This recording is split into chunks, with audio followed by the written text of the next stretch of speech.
So the Caitlin Clark at Nike situation is one of the ones where she absolutely is now the player that Nike are going to be promoting more than anyone.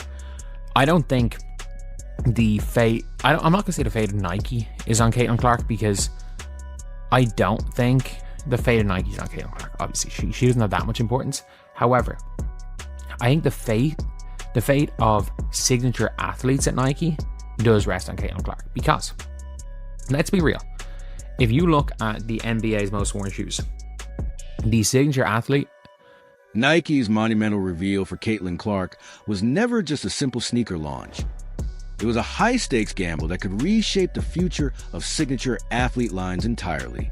The moment her exclusive shoe was unveiled, it became clear this wasn't only about selling footwear, but about signaling a major shift in Nike's strategy and confidence in individual athlete branding. If Clark's highly anticipated line fails to meet expectations, reports suggest Nike may step away from player-specific signature shoes almost altogether, turning this release into a true make-or-break moment, not just for the industry's biggest brand, but also for every rising athlete dreaming of their own signature deal. The weight of this launch, both for Clark and Nike, sent shockwaves far beyond sneaker culture, echoing across the entire sports and marketing world. Athletes at Nike does rest on Caitlin Clark, because, let's be real, if you look at the NBA's most worn shoes, the signature athlete that's on them is irrelevant. If you look at their most sold by you shoe, the signature athlete is relevant. Why? Because the most sold is the Sabrinas. No offense to Sabrina, she's not more popular than LeBron. She's not more popular than Kevin Durant. She's not more popular than Giannis. But her shoe looks like Kobe's, and you can design them so she sells a shitload. When it comes to Caitlin Clark, if her shoe line fails, I wouldn't be surprised. The pressure on Caitlin Clark is immense and extends far beyond simple sales numbers. Nike is betting heavily on her, going all in with personalized touches like custom cookies at headquarters, branded coffee designs, and her logo displayed everywhere, signaling that this is far more than a casual endorsement deal. This launch represents a strategic pivot for the company, with the future of signature athletes at Nike outside a small circle of global superstars, potentially resting on her success. If her line fails, it could push Nike toward a dramatic shift back to a model centered on general performance shoes, such as GT Cuts or Hyperdunks, instead of investing millions in individual player brands, a move that would directly impact profit margins and future athlete compensation. A shitload. When it comes to Caitlin Clark, if her shoe line fails, I wouldn't be surprised to see Nike moving away from the signature line outside of very small amount of athletes. I think she'll stick, but I don't think we see a fringe superstar like a Booker getting a signature line, because if you look at, I'm just trying to think back in the day that actually got a line. There was Kobe, there was LeBron. Trying to think during the 2000s, was it just Kobe and LeBron? It might have just... Consider the blueprint of success with Sabrina Ionescu's shoe. For example, it became a top seller not because Sabrina is more famous than LeBron or Giannis, but because its design closely resembles the iconic Kobe's and offers extensive customization options. That insight highlights a crucial reality in the sneaker market. A shoe's aesthetics, comfort, and versatility often outweigh the celebrity power behind the name.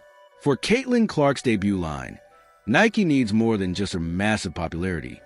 They need a design that resonates universally, a shoe that athletes genuinely want to wear regardless of whose name is on it.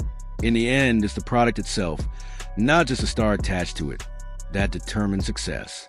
This right. Literally, she has taken over the biggest sporting apparel brand in the world. As of right now, their focus is on Caitlin Clark. And I think it couldn't come at a worse time. The hype in the WNBA is next to zero. I still think Caitlin Clark sells out whatever she releases. It could not have come at a worse time. If Nike had managed to figure out this logo drop and released the logo in 2024, which, by the way, there is no way this logo took a year to design. There is no way.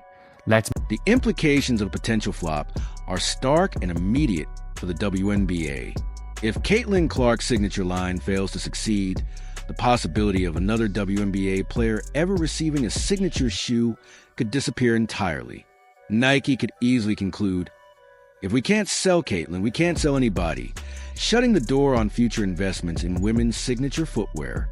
That reality makes her launch a true watershed moment not just for Nike, but for the entire women's basketball ecosystem, a rare and unprecedented opportunity to prove that female athletes can drive global merchandise demand at scale, and one the league simply cannot afford to miss. And release the logo in 2024, which, by the way, there is no way this logo took a year to design. There is no way. Let's make it look like Chanel, except the two C's face the same way. There's no way that this logo was not ready in 2024. If they had released the logo merch in 2024, it would have, every piece of it would have sold out in seconds. In seconds.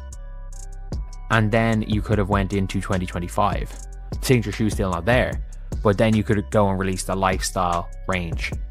Because obviously, this right here, apparently people were asking Caitlin about it. Nike's timing for this monumental reveal has drawn significant criticism, with many arguing it couldn't have come at a worse moment.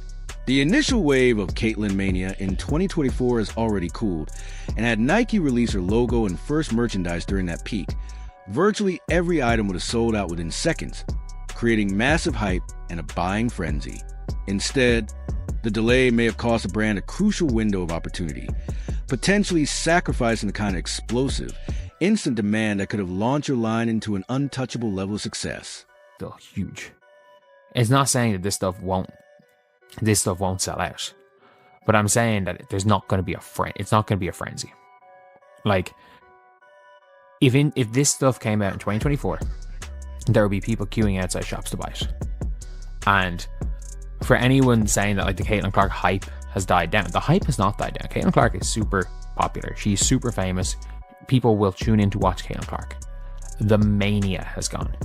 Like, Steph Curry never lost his fame, but there was never a Steph mania like in 2016. Everything Steph touched turned to gold. Steph was so big that Under Armour became the second biggest. The distinction between fame and mania is critical in this context. While Caitlin Clark remains hugely famous and widely popular, the once-in-a-generation mania that surrounded her during her college peak has naturally cooled.